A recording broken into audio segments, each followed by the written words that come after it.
everyone, and welcome to Classic Vinyl Podcast. We're your hosts, Justin and Tyler. I am Justin, and I've got Tyler right here beside me. Yeah, I'm Tyler. Or across from me, not exactly beside me. Yeah, we're close. We're pretty close. This room isn't that big. No, it's not.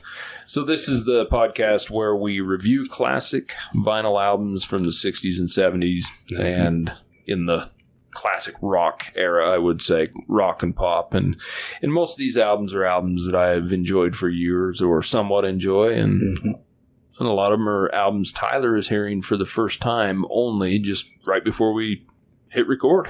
Yeah, this is another album that for the first time I've listened to this album all the way through. Certain songs, sure, I get a lot of the radio play songs, but there's more songs on this album that I haven't heard than there are that I have. And of course, tonight we're going to be reviewing Black Sabbath's great classic album, Paranoid. Another kind of low-hanging fruit, as I said, but we can't go without doing a review on this album. I've listened to it for many years. I really, really enjoy this album. It's a fun album. It is. And I just want to get right to it. Let's dig in. Okay, so to give you a little history on Black Sabbath as a band, they're, of course, an English rock band. They were formed in Birmingham, England in 1968. I've been to Birmingham, England. Have you? Yeah, it's an industrial town. Yeah, and you know, it's kind of funny because Black Sabbath sounds industrial. Yeah. I don't even know what that means, but it makes factories, sense. Yeah. Machinery. So they were formed by Tommy Iommi, who was lead guitarist, Bill Ward, the drummer, Geezer Butler, the bass player, and, of course, Ozzy Osbourne, the vocalist. You know, the funny thing is they were originally titled Earth. That was the name of the band, was Earth. Interesting. Which I really like that band name, funny enough. And, you know, that really fits. It does. But they did change the name to Black Sabbath in August of 1969. So, and they've had many, many lineups over the years, and maybe they didn't want to be confused with hippies. Yeah, I wonder. I mean, they kind of are. I mean, when we listen to it now, it sounds like pure classic rock, right? Yeah. But all in all, I think if you put yourself in the times, Black Sabbath was certainly a shock to the system. Right? Yeah, considering that this is like the birth of heavy metal. Yeah, and I think that's what a lot of people say, the birth of hard rock or the birth of heavy metal. Yeah. I consider it good, heavy blues rock music. It's plenty heavy, but it doesn't ever get washed away. I feel like heavy metal, sometimes it gets drowned out into noise. Yeah, it does. It does sometimes, but you know, Black Sabbath, they've had multiple lineups over the years, multiple singers, things like that. Tony Iommi, he's actually been the one constant in the band. Oh. So, through all the lineup changes. So, Black Sabbath is still a group? Yeah, they're basically still around. I mean, they've had multiple reunion tours with Ozzy and other things like that. But, you know, funny, when they released their first self-titled album, it had a seriously negative critical response. Oh, you know, sure. It's another, I think because of the sound and because of the difference and the shock to the system, you know, the people are hearing, you know, critics panned it negatively everywhere, but it was a commercial success. Yeah, I can see that. This was, a shock to the system is a good word for it. This is the sort of thing that would make a lot of little old ladies clutch their pearls. Yeah, I can see that. You can hear some of the influences from other bands in their music to a certain extent, but I think what makes them so legendary is that they did create a whole new sound, right? And it was heavy. It's dark. Yeah. You know, a lot of people think it's satanic, which I actually completely disagree with. I think if you were to really listen to the lyrics and read the lyrics, it's almost anti-satanic in a lot of ways. But it really is. Because that's something else that I notice is that the messaging here is, it's what I wouldn't call it Christian, but it's definitely, when we talk about the band being named Earth, they're very much about preserving the planet and the species. Let's not destroy each other. Well, they're about peace. I mean, they have a lot of anti-war rhetoric, anti-establishment rhetoric, things like that. But these guys created their own new sound, but it's not noisy. It's not. It never got too weird for me. No, it's just dark. It's different. I mean, the lyrics are very ominous, and the music is dark, filled void, if you will. I think if you really sit there and listen to a bunch of Stones and Beatles albums, and even Cream and The Who and things like that, then throw on a Black Sabbath album of the same era, it is going to be a pretty big difference to you. And I'm surprised that they don't get more play at Halloween time, because that's what it feels like. It feels like the acoustic version of watching a scary movie. Well, we especially got that with a couple individual songs, right? And we'll get to that when we get to them. But they've pretty much all through their early career were dismissed by all the rock critics. Got very little to no airplay, but were still very, very commercially successful. And Tony Iommi wrote almost all the music. Geezer Butler, he pretty much wrote all the lyrics. That's not everything, but for the most part, that's kind of how the band, took care of things. And a lot of people, know that Black Sabbath played with tuned down guitars to give that darker, deeper sound. The one misconception is they didn't do that until their third album, Master of Reality.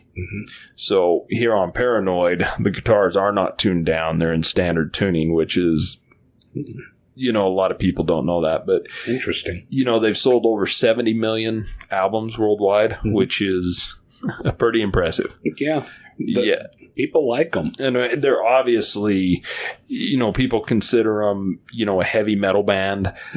I really don't. Like I said, I consider them a hard rock blues band. It, to me, fits better, but I can see where the birth of heavy metal and hard rock come from. I mean, obviously, they paved the way for that to come. There's no doubt about that. They're very heavy for hard rock, but it's, I don't know, I guess maybe enough people have built on the shoulders of these guys that it just doesn't feel all as heavy as a lot of heavy metal. Yeah, and the funny thing is, when I'm talking about the critics ignoring them through the 70s pretty much completely, they still sold 8 million records worldwide in the 70s. So I like hearing that. Well, I mean, I think it shows that when people want something new and different, and it's good, because this is good. Yeah. The one thing I can say about it is it still has very catchy. It's got a lot of good hooks in the sound, a lot of good guitar riffs. I mean, this album, if we talk about Paranoid and Iron Man, the songs, or even War Pigs, those three songs have some of the hookiest choruses and things. I mean, easily recognizable. Even if you don't know who Black Sabbath is, you've probably heard Iron Man or Paranoid at least, And so, they've had multiple lineups over the years. Ozzy was actually fired in 1979 from the band because of his substance abuse, funny enough. He used drugs? He used something. It just says substance abuse. So, I mean, it could have been crayons or animals on stage. that was later. So he actually recorded 8 albums with the band. Actually 8 initially, and then another one in 2016 when he reunited.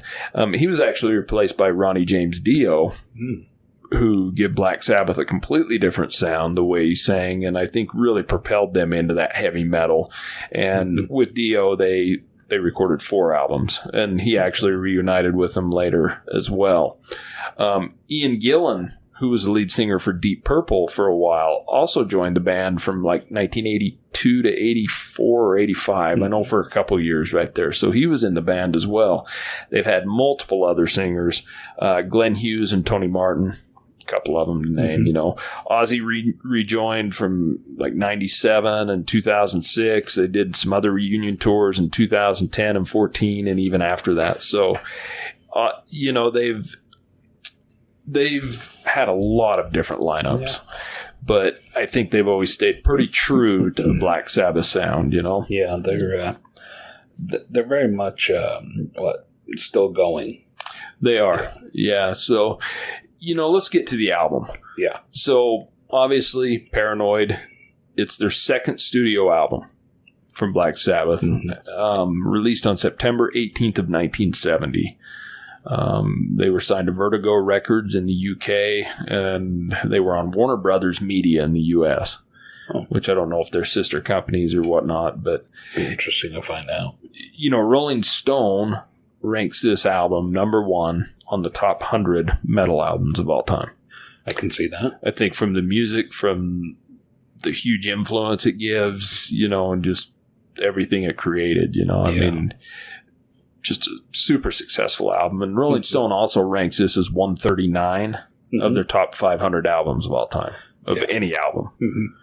So, well, I think that other metal bands could take a big lesson from this, because music in this is very good. It's fast and it's upbeat, except for a couple of songs, but you can hear the notes, you can hear the instruments, and they're all very good musicians. Yeah, and for me, there's some heavier music I like, but I do like being able to have a beat to it.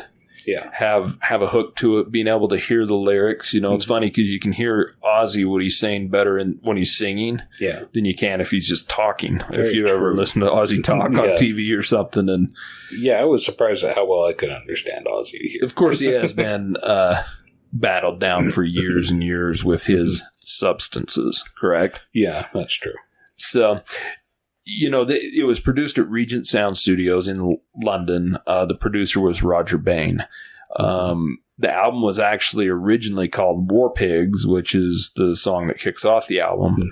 But I believe the studio thought it was too... Because, the Vietnam War was going on at the time, and I think they thought it was too forward or political or whatever it was, and they recorded Paranoid, I think was the last song to go on the album, and it was kind of an accident in a way, and that ended up being what the album was titled. So if we talk about the cover, it's got this guy in a Dayglow outfit, and he's got a sword and a shield, and it's kind of like a double exposure thing. It was supposed to go with the War Pig name, right, of the album title, but they left the cover the way it was. Interesting. I know it was originally released I believe in England, just as a gatefold sleeve with just the band picture on it in black and white, but that was kind of taken over. But and the font on it too, where it says Black Sabbath-Paranoid on the album cover, is kind of cool. It's kind of a creepy looking font, so I like that. But these guys, they got the creep factor going. Well, I think when you get down to Black Sabbath, we were talking about the satanic portion of it. I really don't consider this band satanic. I consider them more shock rock than anything, but I think they were labeled satanic because I think some of their songs were misunderstood and things like that. Just because they mention Satan by name in the songs doesn't necessarily mean that they're saying positive things about the devil. But they also mention God. Why are they not considered a God-fearing Christian band or something like that? Ozzy actually cries out to God for help. Once they were labeled that as a dark satanic group, I don't think it hurt them really. I think that's what helped them in a way, as being that anti-hero band, I guess, compared to the other bands of the time. And I think it was something they wrote out, and it made it well worth it, Yeah. So Paranoid, with pretty much no radio play, hit number 12 in the US and number 1 in the UK. Really? Yeah, so that's impressive. Pretty impressive, And this album, even though they'd released one album before, this album and the popularity of it pretty much led to their touring America and touring the world, Yeah. I guess I shouldn't be too surprised that they wouldn't play Black Sabbath on the radio, but that's so surprising to me now because classic rock stations play them all the time. Oh yeah, Black Sabbath's played all the time. Yeah. I mean, if you listen to any rock and roll station, you're going to hear Paranoid and Iron Man at very least. Oh, Absolutely. You know, so, and this album's also sold over 12 million copies worldwide, which, pretty impressive. Yeah, they weren't all bought by Ted Turner. No. I don't even know if any of them were, to be honest with you. He's eccentric, but I don't know that he's that eccentric. Yeah, I don't know anything about Ted Turner and his musical taste. Me either. So. Yeah. I don't even know if he's still alive.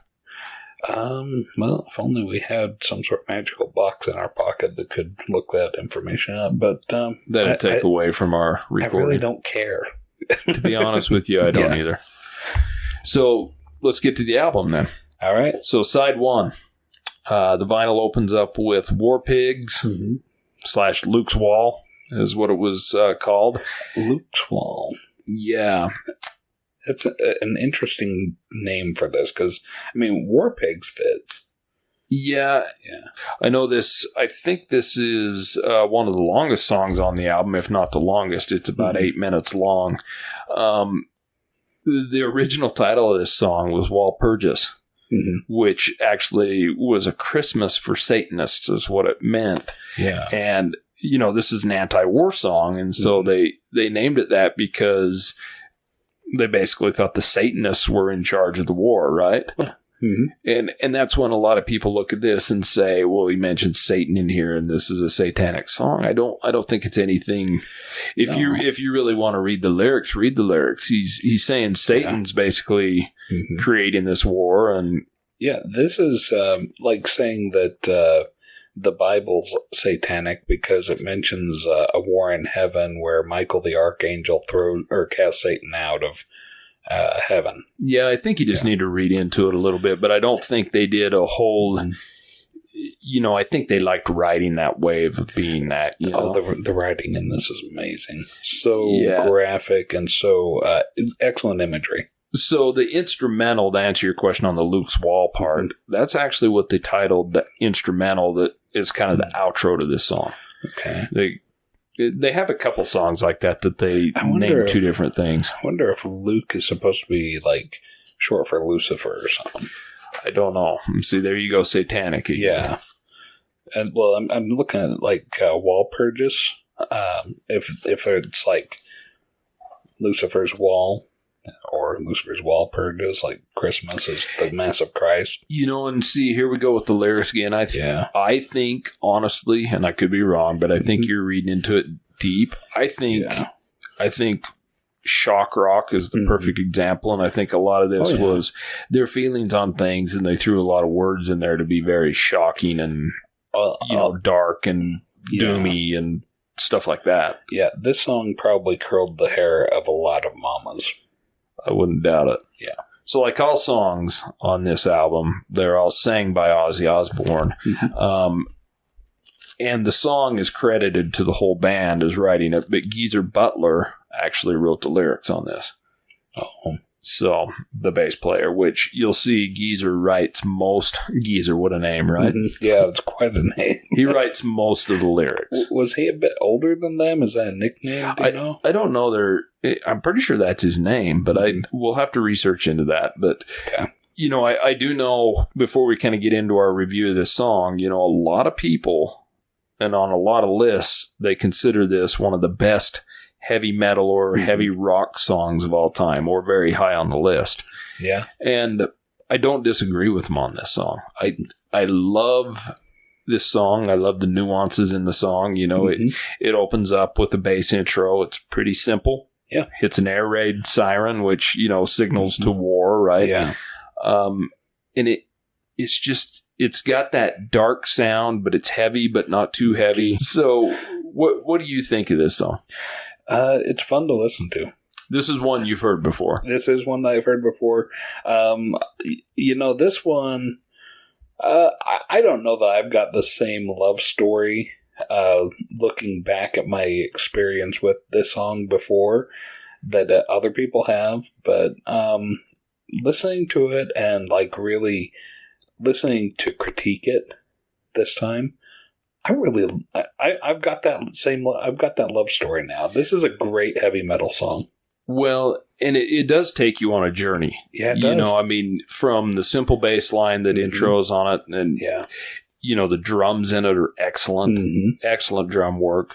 These guys are excellent musicians. They are, and I like the lyrics in this. I really enjoy the lyrics written by Geezer Butler.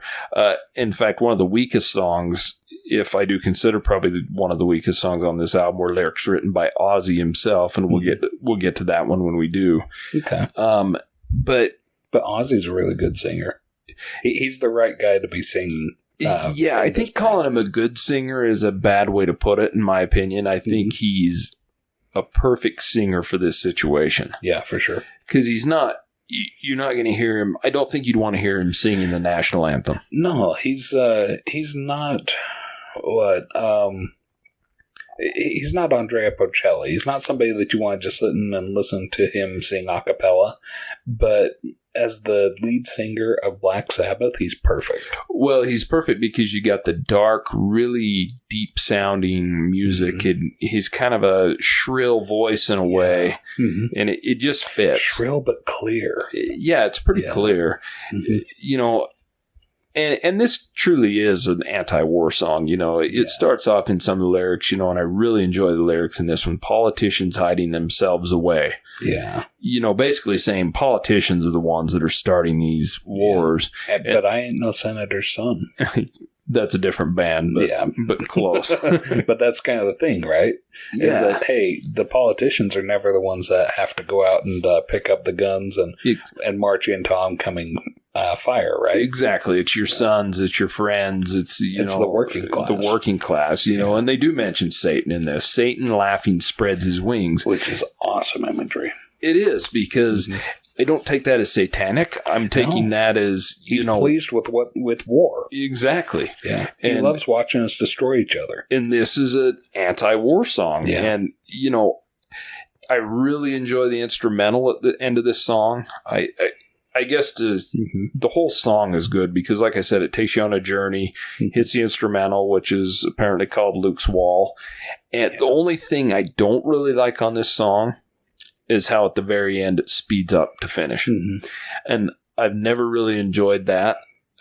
It's kind of weird. Yeah, and I guess after reading about it, I guess that was put on in post-production, and the band didn't even know anything about it, but they did like it. Oh, so this was post-production work of just manually speeding up the playback? Yeah, okay. just to give it some kind of ending. It's probably better than a fade-out because, I don't really enjoy fade-outs, but I would have rather seen it end a little different. Not that it's bad. That's probably my least favorite part of the song. But this song's an amazing song. Yeah, the writing on it.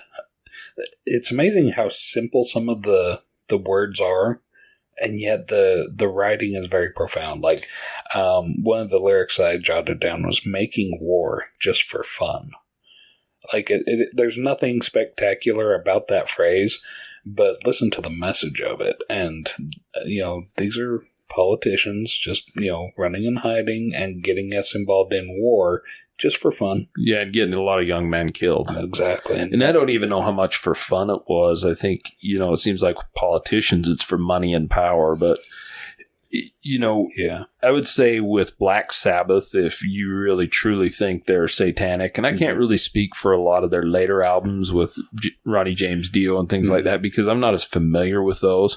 Yeah. But I am pretty familiar with Black Sabbath's first 4 or 5 albums, and I see some satanic references, but most of the time it's anti-satanic. It really is. And in fact, during this song is where I jotted down the question, how sincerely satanic are these guys, or is it just image? And, we got into a discussion while listening to it that answered that question. It just doesn't seem like these guys are Satanists. I don't see them actually performing black masses? No, they were.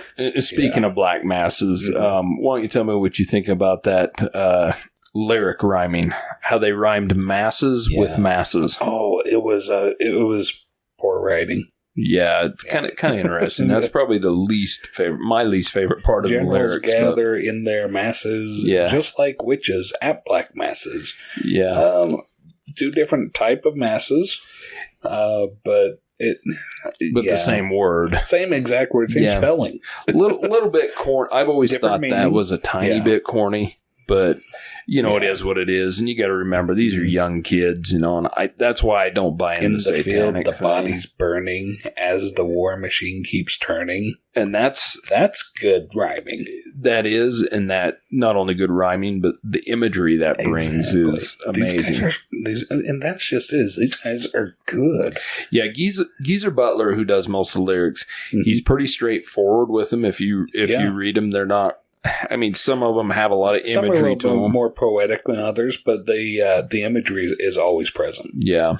So good song. Let's move on to the second song. Sure. Probably, if not the most recognizable song, and probably the second most recognizable song, depending on who you are. But yeah, and I don't know you know this song, but you may not know it by its name. You don't know it as Paranoid.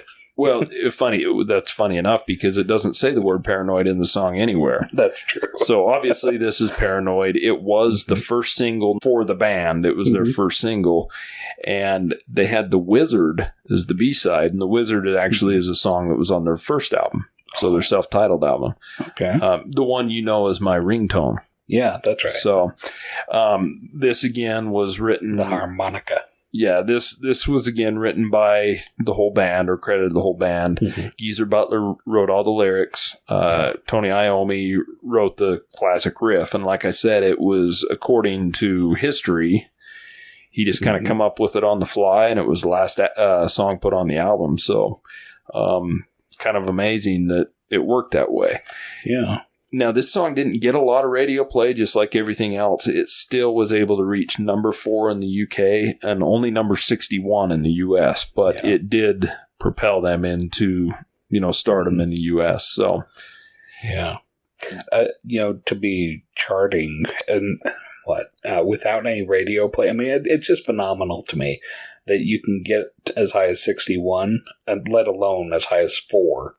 With no radio play. No, I shouldn't say no radio play, but it was pretty subdued. You weren't. This song does not have the word paranoid anywhere in it, which isn't uncommon with rock bands and things. I mean, you'll see a lot of bands.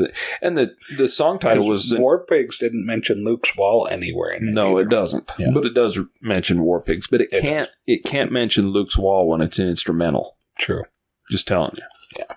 So this song was originally titled The Paranoid. But they changed it to Paranoid for some reason. And abbreviation. Must be. Made it easier.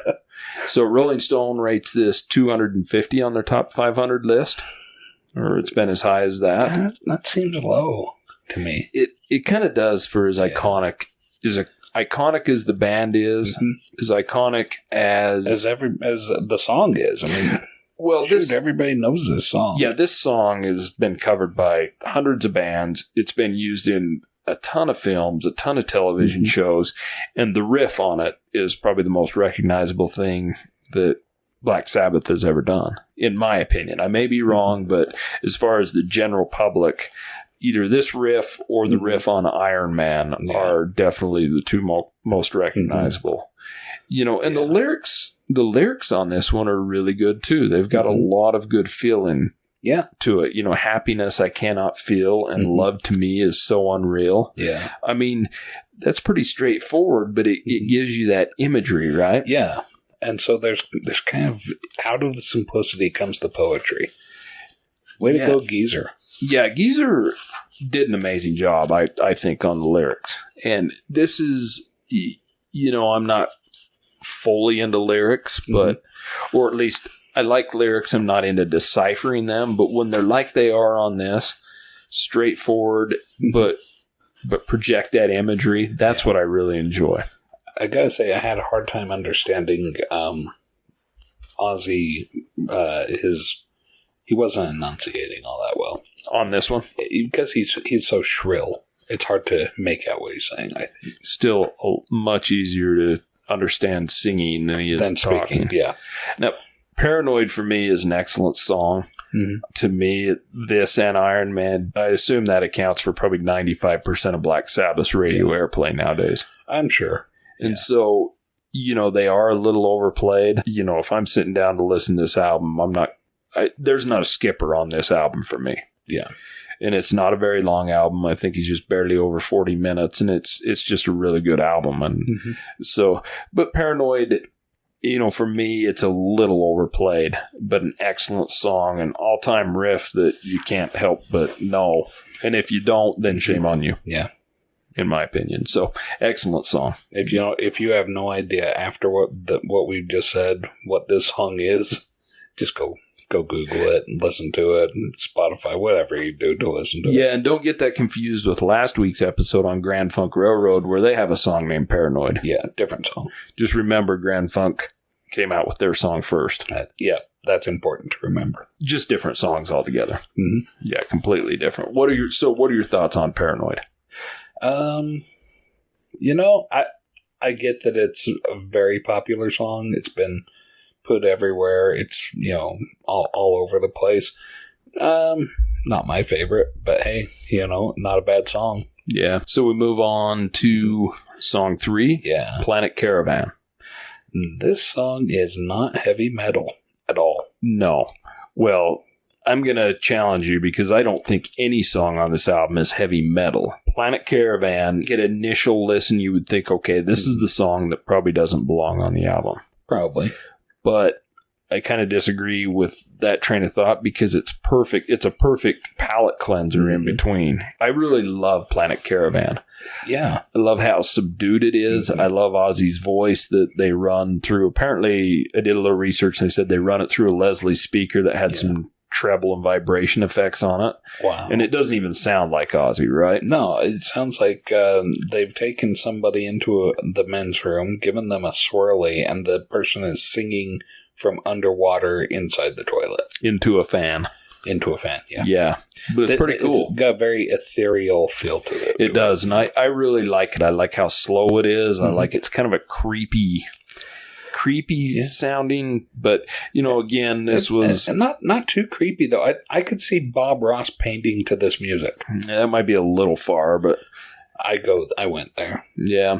So again, credited to the whole band. Geezer Butler wrote the lyrics on this, which I really like the lyrics on this. It's certainly a laid back sounding song. Yeah, real peaceful. Has some really good flute on it, and it's kind of a psychedelic sounding flute. Yeah. I guess they overdubbed that later with some stereo delay on it, and it's got kind of a cool sound. Well, and this song really fits on this album because of the sound. These guys are experimenting with sound and pulling out sounds from different places where they're using sounds to make music that most people would not think, hey, that sound is music to my ears, and yet it fits. Yeah, it does. And, this is one of the few songs that has piano on it. Their album engineer, Tom Allen, I believe it was. I think he's the one that plays the piano on it. So it's just kind of weird. It takes you on a whole journey. It's apparently about traveling through the universe. And I don't know if that's like on an acid trip or just in general, but it's just kind of it just takes you on a journey, right? Yeah, it's got a different feel to it. Once again, you're on that journey and has that same feel because of different sounding. Yeah, so I really like this song, and like I said, it is a good palate cleanser in between, Paranoid and Iron Man. But if you played this song and said, "Hey, who plays this or who's this song by?" I wouldn't know. Well, I don't think most people would know this is Black Sabbath. No, Black Sabbath fans obviously would, but you're not going to pick Ozzy. You're not going to say, "Hey, that's Ozzy's voice," because it sounds nothing like him. Yeah, exactly. And they've done some good effects, but I really enjoy this song, and I generally don't like when there's certain albums that have like every song's different, and that's kind of the theme of the album, that everything,'s different. But then there's certain albums that kind of have a theme of the song, or of the sound going, and you throw a weird one in there and it seems out of place. This doesn't seem out of place. It just seems, I don't know, maybe it's just because I'm so used to hearing it for so many years. Well, let's see. The year's 1970, so it kind of plays out a little bit like a sunken living room lounge, cocktail party or fondue party. But it's just, smooth, laid back music. You go some strange places with things. Hey, it's the imagery of Black Sabbath. I didn't write the music. I just went where it took me. Yeah, and I get that. I just don't. I never would have went to fondue party. Yeah, I went there, didn't I? Yeah, you did again. So, hey, man, it's 1970, and bell bottoms had never been bigger. True. So let's move on to the next one. Okay. So to finish out side one, I am Iron Man. That is a pretty good one. Mm-hmm. So this song, probably, if not the most recognizable, the second most recognizable against Paranoid, depending on how you are. Mm-hmm. That guitar lick is very, very well known. I mean, this is another song that's been used in hundreds of films and shows, right? Oh, absolutely. Including Iron Man. Yes, it was. Obviously. It has to be. You can't make Iron Man without the song Iron Man. No, it had to be used. So another song written by the band. The riff was written by Tony Iommi again. Lyrics by Geezer again. Yeah, very talented people and excellent guitarist. Yeah, he is a very, very excellent guitarist. And he's come up with some... I mean, just if he would have come up with Paranoid and Iron Man, you could say this guy's come up with two of the most recognizable guitar licks of all time, right? Yeah. So, but, this is a story of a man who travels into the future and sees the impending apocalypse, right? Yeah. And when he's returning to the present to warn the human race, he is turned into steel by a magnetic field. Dude. And his attempts to warn the public, he's ignored, he's mocked, everything, because, what are you going to think when some guy comes from the future? Yeah. Saying, warning you. I am Iron Man. I got turned into iron by a magnetic field. Well, yeah, but then he's pissed. Yeah. Because people shunned him, right? Yeah. So he's going to get his Nobody revenge. Wants him. Mm-hmm. Yeah. Yeah. And so what's funny is, since he's pissed and he wants to get his revenge, he's the cause of the apocalypse. Oh, the irony. Isn't that some Back to the Future shit? Yeah, he ended up causing the apocalypse, which he came back to warn people about. Yeah. So what do you think? Do you think this is just a silly, almost like dark Disney story, or do you think it's... I think it's got a very stern message that... don't become the cause of the of what you're warning people about, the disaster that you're warning people about. It's kind of interesting. So this, and I think that's with like protesting and like what I'm just kind of thinking out loud here, but like if you've got people that are tree huggers spiking trees, well, then you're becoming, you're adding to the destruction of the planet by spiking the tree. In the name of trying to save the forest, you're still destroying the planet. And, or by setting a forest fire to prevent logging. Yeah. So, interesting thing about this song, it was also released as a single. But this song runs about 6 minutes long, and they did cut it down to 3.5 minutes as a single. Okay. And it did moderately better on the charts than Paranoid, reached number 52. Yeah. But that's all. And this song should be played on the radio because they don't even mention Satan anywhere in it. Well, and it is played on the radio very heavily today. Now, Rolling Stone ranks this song 317th out of the top 500, and I think that's pretty low, too. That seems way low. Yeah, I could see... I mean, I would think Iron Man and Paranoid, even though in some ways they're probably my least favorite songs on the album, that's a bad way to put it. I think they're the ones I want to hear the least because I've heard them the most, but I love both songs. Because of how much they're played, though, that seems like they ought to be at least top 100. I would think so. I would think at least Iron Man. Paranoid's a little shorter and a little, not so much. It's hard to say, but Iron Man just has that, takes you on the journey. It has a good story. It has a good guitar riff. Yeah. I love when it breaks down in the middle when he gets to nobody wants him, when it gets to that, and then it breaks down into that, and it's got an excellent guitar solo with amazing bass work on it. He talks about heavy boots of lead, which leads us back to John Entwistle. You remember when he's running away from his wife and he puts on his lead boots? Because he's got to get away, lead boots are multi-purpose. They are. Yeah. I've never had a pair, but I don't think I want a pair.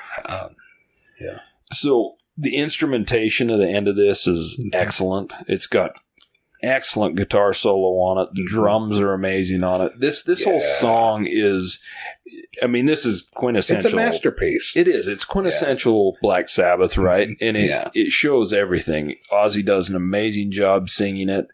And, I would probably say this is their most recognizable song. For sure. Yeah. These guys, they've got a couple songs on this album where they really showcase their talent. Yeah. This I don't even think that this song is one of the top ones on the album for showcasing their talent. I think it's a great example of what happens when all that talent comes together and you get something so iconic as this song. Yeah, and I probably rate War Pigs over this song. Sure. I just like the journey it takes you on. For showcasing the talent, absolutely. But Iron Man is an excellent song, and, I am tainted a little bit by hearing way too much radio play on it, but it's going to be an iconic song for years. Well, and, having listened to this song once again critically, it makes much more sense as a narrative instead of what I thought it was on the radio, like a fanfic, Yeah. That makes sense. So let's kick over. Let's flip the vinyl over to side 2, and it opens up with Electric Funeral. Yeah. Now, just hearing that song title, I don't think would give you any clues to what this song is about. But no, but once you've heard the song, you're like, okay, that title totally makes sense. It does, and this has got good lyrics in it. This is another song written by the band, as a whole, but Geezer Butler again wrote the lyrics. It's basically about the fallout of an, impending nuclear war, which, you put yourself in the times of the Vietnam War. That wasn't that far out of bounds to think that may happen. No, the Cold War is raging hot at this time. Yeah, so Khrushchev and let's see, who are we? Johnson at the time. Yeah, yeah. Well, would have been. Yeah, I think it was Johnson. Yeah. So, it does take you another very political song like War Pigs was. It's got an excellent intro. I know Iommi plays the Gibson SG in it, and I love the guitar sound in this. Oh yeah, it's got that SG. The gain high on it, and it's got the wah pedal on it, I believe, and it's just got a excellent sound. Yes, it does. This song is a song that's been covered by many heavy metal bands, and at Iron Man, the song before had the lead boots that kind of led us back to the Who. Yeah. This song talks about a funeral pyre, which actually kind of harkens back to the Doors. To the Doors. Yeah. The funeral pyre. Yeah, to this Light My Fire, the lyrics that Jim Morrison contributed to Robbie Krieger's song when he said funeral pyre. And I think these are probably the only 2 songs, and I'm sure there's others, but they're the only 2 I'm aware of that say anything about a funeral pyre. Yeah, well, this song, it's very funeral-ish. It feels like it's got the funeral march. You'll know this funeral march because it's just kind of the epitome of the horror film genre. Like, it's creepy. It kind of sounds like an organ playing, and What do you think they mean by the title Electric Funeral, though? Do you think it's... After listening to the song, I wrote down, we'll all be like electric light bulbs with no one to bury us and no one to bury if there's a nuclear or radioactive annihilation. So these guys are making a very strong statement against nuclear warfare, against nuclear, the use of nuclear weaponry. Once again, another political song. These guys are trying to make a very strong political statement with this album. Yeah, this is kind of the third anti-war song on the album. This is the funeral march for the world. This is our funeral march. Yeah, and I think when you start listening to the lyrics of these songs and really pay attention, that's why I don't buy into the Satan bullshit on this, because it just doesn't pertain. No, once again, I've got my notes written down here at the bottom of the page. This band is completely misunderstood because of the name or satanic overtones. This band is bleating for peace and de-escalation. It's a good way to look at it. Mm-hmm. And some heavy drugs. That's right. Oh, that too. Yeah, that too. Which, comes out in the next song. Yeah, so the next song, Hand of Doom, another long song on the album. It runs about 7 minutes. It's kind of a slow song. It's got a good intro to it. Mm-hmm. Well, I shouldn't say it's a slow song. It starts out slow. And, it's kind of a strange song because Ozzy's lyrics in it are really good. Mm-hmm. And then the song after, the first initial little piece of it kicks in pretty heavy. Yeah. And it goes back to the bass and stuff like that. Now, this is another song credited the band, lyrics by Geezer Butler once again.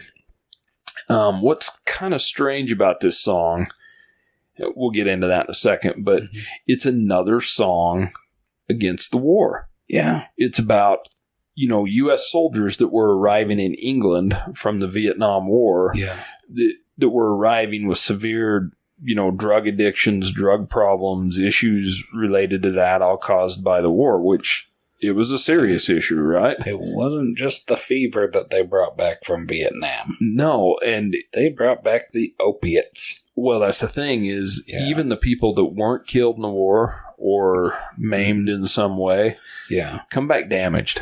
They do. And, this is kind of a drug raging time period, but this is not marijuana. This isn't just, smoking some dope. No, this is mostly heroin coming from the Vietnam era. And the lyrics in this are very telling of that. Let's see, I jotted down some of them. Tried something new, now it's killing you. Heroin. Then he's got take sleep that you don't know, give death a kiss. And that's kind of like when they talk about, the needle going in, mainlining heroin, and you see people that do that and they start to they fall asleep, it kind of knocks them out and, they're going into a sleep, but they don't know that they're sleeping. And they're giving death a kiss, and sometimes people die from it. Then another one, mind full of pleasure, but body looking ill. Yeah, people that have been on heroin for a while, you've seen them, they look really gaunt, and they a lot of times seem like they're not taking very good care of themselves. They look real thin and pale and ill. Yeah, that's what's interesting about this song. I mean, because it's kind of on the other side of the war, is, some of the other side effects, right? Well, yeah, we've got the anti-war songs and things like that, but this is basically saying, look, people are coming, but, they may not be coming back in a body bag, but they're damn close to it anyways because of what they've experienced and what they, what addictions they've caught. And it's kind of crazy, And yeah. Do you remember the song by Sting, The Children's Crusade? No. So it's about 1914, the Great War. And there's a line in there that says, poppies for young men, death's better trade. Or bitter trade. I can't remember if it's bitter or better. But I jotted that down here. I'm like, okay, so poppies are also the source of heroin. I'm like, that really adds a different meaning to that lyric. Because in the Sting's song, Children's Crusade, it seems like the message there as well, poppies are, popping up on Flanders Field where all these bodies have turned into fertilizer. But now we've got these young men going off to war, coming back with opioids, the fruit of the poppy. Yeah, it's kind of interesting, and it's kind of where this one's following in too, And I gotta say, this song, there's three different stages, and that middle part that doesn't really fit in. That it starts off slow and everything, and then really speeds up, right? Yeah, that's what I was going to say is that I really like the beginning and the end of this song. Yeah. And I even like the middle, but it doesn't fit.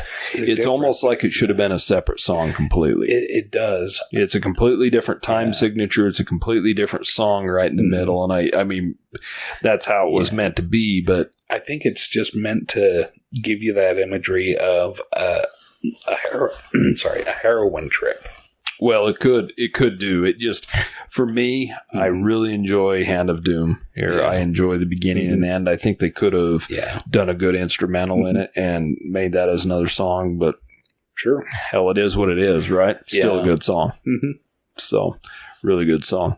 And it's got a good slow outro, and the bass is really good on that outro. I really enjoy it. Yeah, that's kind of the cool thing is it really plays out that whole heroin thing where you really slows you down, right? Makes you lethargic. Yeah, it's kind of an interesting song. Yeah. It shows their intelligence in their writing, at least, again, the imagery you get from things, right? Yeah. Kind of interesting. So now we move on to Rat Salad, which it's a Rat Salad. Interesting they called it that. This is an instrumental song, not very long, just a couple minutes. It's got good guitar work at the first. It's got some good drums. An amazing drummer. Yeah. I do like this, but it's probably my least favorite song on the album just because it doesn't really... This is one I could say doesn't really fit in. It would have been good tagged on the end of another song or something as the outro, as the musical piece. And I'm not saying I see that. I'm not saying I dislike it. I don't skip it. I don't have any skippers on this album. It's just... It's okay, Yeah. I feel like the music really reflects the graphic nature of the title, Rat Salad. But what I think would be very contributory to this would be to have Ozzy, just pipe in every once in a while screaming out Rat Salad like the B-52s with Rock Lobster. Yeah, I guess it would be similar, wouldn't it? So, to me, it's just a little bit of album filler, but not a bad instrumental, No, and once again, a showcase song where you really get to see the musicians showcase their talent. Yeah. So we move on to the last song on the album, which is Fairies Wear Boots, which was originally referred to as Jack the Stripper Fairies Wear Boots, but on later releases it isn't. Are they lead boots? They're not lead boots in this one. Yeah, it doesn't sound like lead boots. No, fairies can't carry. Sounds more like jack boots. Yeah. Yeah, like skinheads would wear, right? Similar, yeah. So this was the B-side to the song After Forever, which actually came off their next album, Master of Reality, which is really strange. They did that on this album. They had a single that was the B-side off of their first album, and now they've got this as a B-side off of their next album. Kind of strange. Yeah. But, this song was credited to the band, and the lyrics on this one are the ones that were written by Ozzy Osbourne. And I think the lyrics on this are probably the weakest on the album. The lyrics. And he supposedly said he wrote it about some skinheads that had called him a fairy, because of his long hair and all that stuff. And they've interviewed him, and he said, well, the second half of the song's about acid, LSD, whatever, but in our reality, Ozzy simply doesn't remember, and I don't know. That shouldn't be a surprise, right? No, there was some substance abuse. Well, not only that, we're talking 50 plus years ago, how much are you really going to remember anyway, especially when you were under the influence the whole time, right? Yeah, for real. I mean, this is a wild ride. Yeah. So it's got a really good kind of a psychedelic style intro to real it. Peppy. Yeah. Yeah. Like and when the lyrics finally do kick in, it's got a really good beat to it. I really enjoy the beat. Nice rhythm. Yeah. And the guitar bends in this are amazing. The guitar work again by Iommi is just excellent on this. Master guitarist. Yep. Yeah. The guitar solo in the middle is excellent. I love how it kicks up a notch at the end. The drumming is superb in this song. I think the only weak part of this song, honestly, is the lyrics, but the musicianship in this song is amazing. Yeah. The lyrics, I can see the Aussies, jabbing back at the Doc Martens wearing skinheads and calling them the fairies, right? Well, I mean, Doc Martens was a popular boot brand for skinheads. Okay, fair enough. But, hey, they're good shoes. What can I say? Yeah, I've got a pair of them on right now. Sorry. Yeah, that's okay. But I'm the one that looks like a skinhead. I have no hair. True. Yeah. So, excellent song to end out the album. And I thought it was a perfect song to end the album. yeah, just Some of everything. In my opinion, just has the weakest lyrics, but excellent musically. Yeah. So, if we go to... And like I said, I don't have a skipper on this album. I listen to this album complete quite often. I keep it on my playlist quite often. Let's go to winners and losers as far as we're both concerned. Mm-hmm. What would you consider your strongest song and your weakest song on the album? Strongest song, probably War Pigs for strongest. And I agree with you 100%. And I think most people probably would. Yeah. Just because... that's a song that listening to it this time around, like I really got in there critically thinking about it. And it's a song that the more I listen to what it was actually saying and what what they're saying to me through the music as well, it really struck a chord with me and in a way that I thought was really important. Well, it's an important song as far as what the lyrics mean. Their message is important. Yeah. I think that song, that's why it's striking, because the musicianship in it is superb. Yeah. The meaning of the song is superb. The lyrics are superb. I mean, everything in it is, to me, that's the strongest song on the album. Absolutely. With a close second being Electric Funeral, I liked Electric Funeral so much that now I'm going to tell my wife to put it on like her Halloween playlist. Because there's a lot of Black Sabbath songs that have that creepy vibe to it, that creepy feel, that funeral march that I've got written down for heaven's sakes. Yeah, that funeral march. That's the sort of stuff that you want to hear at Halloween time, creepy music, but nobody thinks about Black Sabbath. So what is your least favorite song on the album? The problem is I liked Planet Caravan. I don't want to give that one I don't want to throw that one out, but I thought it didn't quite fit the rest of the album. But, once again, looking at it for what it was as a palate cleanser, I'll probably have to go with Rat Salad. Yeah, and that Rat Salad was, for me, the worst song on the album. And it wasn't bad, it just didn't... What was the point of it? So for me, definitely War Pigs and Planet Caravan are my two favorites. Mm-hmm. Like I stated, Rat Salad is probably my least favorite, but since it's really short and just instrumental, if I was to pick another least favorite, I would probably pick Paranoid. Yeah. Funny enough. And I'm sure a little of that leads into the fact that I've heard it 5 godzillion times. Sick of it, yeah. But I still enjoy it. Mm-hmm. I'm going to state it once again. There's not a skipper on this album for me. It's a good album. There's a couple fillers and a couple things I'm just being probably overly critical of. Sure. But that's what we're here to do, right? Yeah. So once again, this album, low-hanging fruit. This was the easy one, right? Well, it was the easy one because I knew what I thought of the album beforehand, right? Well, and I didn't, but I'll give you my honest opinion after listening to this whole album. 10 out of 10. Really? Excellent. This album was a masterpiece by Black Sabbath. I came away from this listening with a very different view of Black Sabbath and a different understanding of Ozzy Osbourne and all of these guys than I went into it with. That's kind of strange you would give it that high of a rating. For me,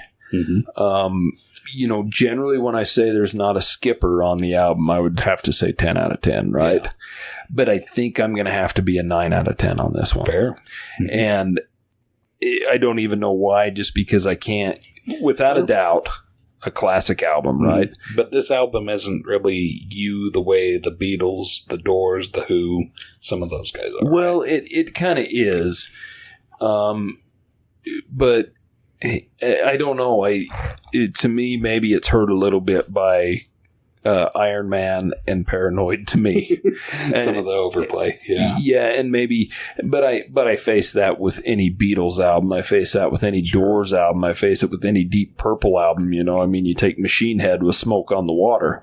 I mean, you can't, it's hard to find a more overplayed song than that. So, you know, there's a lot of those that, you know, I definitely give this a 9. It's probably close to getting a 9.5 for me. Okay. So, but that's our review of Black Sabbath-Paranoid. I hope you go out and check it out if you haven't already. And, you know, definitely don't let the Satanism mystique or persona or stigma that they have going on about them get in the way.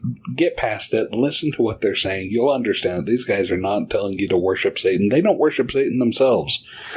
These guys are out there to save the world. Well, even if they did, who cares? Because music's music, right? Exactly. You don't have to agree with everything everyone says. No. And you don't even have to know what it means. I mean... Yeah, this is not Hail Satan music. No, it's certainly not. And, yeah. I mean, without a doubt, I've said it before, but this is not heavy metal. I can see how it started it. This is heavy blues rock and roll. Mm-hmm. Yeah, it's very hard rock, but not heavy. No, and it's perfect. I love the album. You know, they've got a couple other good albums that I really enjoy as well, and I'm sure we'll get to them at some point. I'll tell you something to sum this up for me, is that these guys were writing for a factory worker that wants something to listen to that's going to, like, speed up his work day.